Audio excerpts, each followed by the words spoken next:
Let's face it, we've all probably asked ourselves this exact question before. If you're familiar with The Boys so far, you'll have picked up on the obvious trend that there really isn't a good guy side of the equation. Sure, the Boys faction of the series are all depicted as anti-heroic figures, a mismatch of protagonists fighting for a good cause in a not so acceptable fashion. But even though that title of anti-hero separates them from the more obvious, clear-cut villains, it's exactly the topic of today's video, because it gets to a point where you just ask, where do we even begin to draw the line between good and bad here? Throughout this series, Billy Butcher has been both the contractor/leader of the Boys, and time and again he has demonstrated that he's more than competent for the role, which is something I'm sure we can all agree to. Throughout this series also, there are however at least more than a few situations that depict him as nothing more than brutish, selfish, sadistic, unfeeling, and merciless, which are all, as you will notice, qualities we would mostly only associate with villains. So buckle up, movie nerds, or movie buffs, whichever you are.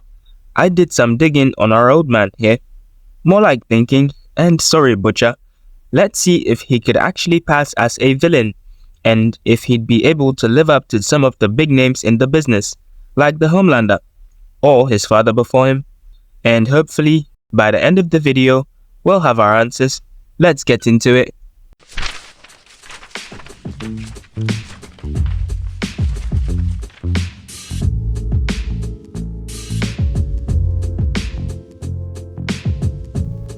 Okay, first things first, let's talk about his qualities, the good ones first, to keep things in order.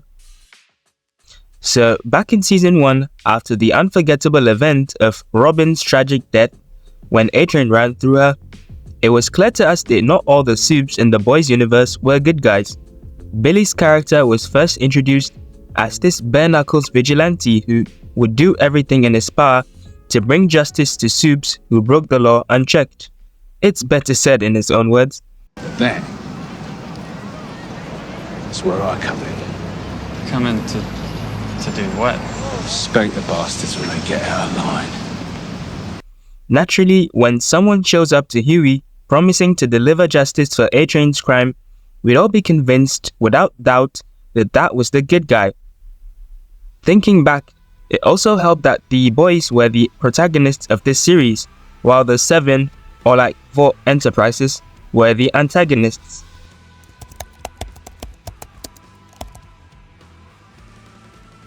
As stated, Butcher does have his redeeming qualities. He, unlike the Homelander, had a sense of camaraderie and respect for his team, even if he didn't show it most of the time. He's honored his promise to Becca so far by protecting Ryan, even if it meant turning on Soldier Boy last minute. There was that time that he offered to sacrifice himself so the others could get to safety. He also made it a thing to protect Huey after he was reminded of what it was like with his younger brother Lenny and his father back when he was young.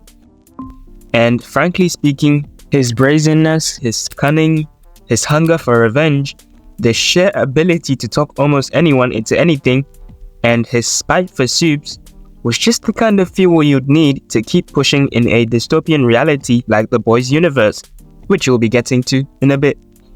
So, those among others are some notable redeeming qualities worth mentioning here. Let me know if I missed any important ones. However, the focus of today's video is the more villainous side of his character, and how that compares to the Homelander. Early on in the series, we got to learn that Billy Butcher's biggest motive all along was to topple the Homelander, no matter the cost. It didn't matter if he had to lie or manipulate things, or if innocent people got hurt along the way. Matter of fact, he sort of enjoyed being on the grim side of things.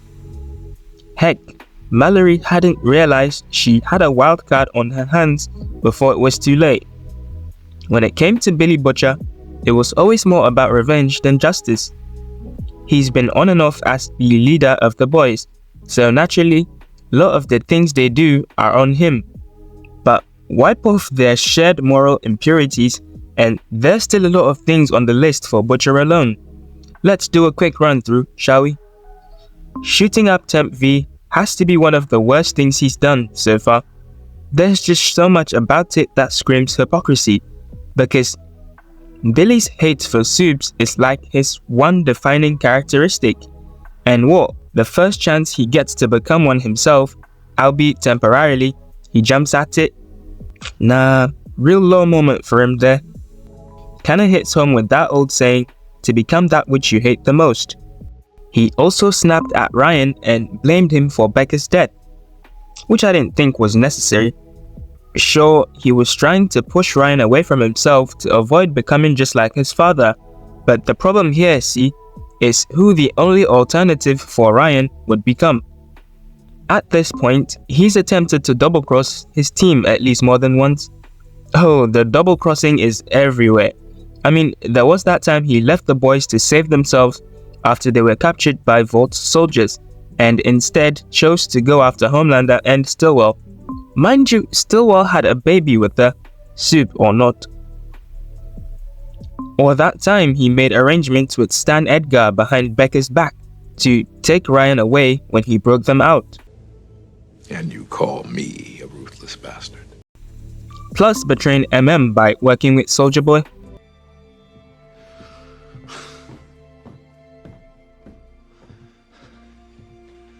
So you get Homelander, but I can't get Soulja Boy? You're a f***ing hypocrite, Butcher. Now move. I'll come let you do it, him. Here, be stud.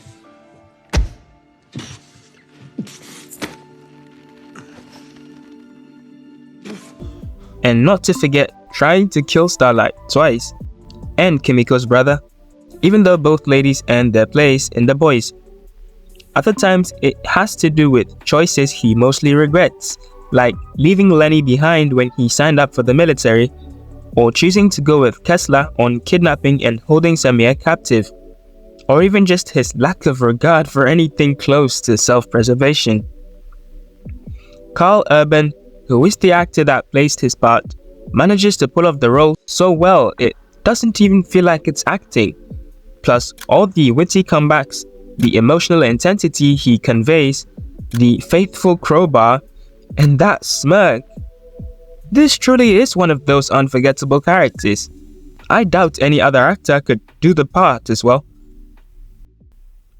So that was all a lot to take in. It's clearly obvious that Billy Butcher isn't our typical good guy. Honestly, he does make the cut for a villain, if you ask me. I'm not even going to bring up his version from the comics, because that's even more unhinged, somehow. But, compared to the Homelander, honestly, in my opinion, it's not even close. Homelander has just done so many bad things, trying to put up another bad guy to his name is considerably child's play. Now, I've already covered Homelander's character in a previous video, which I'll leave links to in the description if you want to go check that out. But again, Butcher's deeds cannot possibly compare to the egregious crimes the Homelander has committed. Homelander is a vile, selfish, short-tempered, aggro, sadistic, and power-hung control freak. This is well known, so right off the bat, he's already the real deal when it comes to villains. He's relentlessly murdered dozens, including fans, friends, and co-workers. He's tortured. Heck, he basically created the Billy Butcher we know when he forced himself on Becca. He believes everyone is inferior to him, and now talks of taking over power, imprisoning innocents by the dozens. Effing diabolical. We know our boy Billy Butcher is a bad boy, but compared to the Homelander, oof. Butcher does earn his spot on the show, because let's be honest, if there are two main characters carrying all of it, Billy Butcher is one of them. Drop a like on the video if you liked the video, let me know what your thoughts are in the comments below, and as always, thanks for watching, catch you later.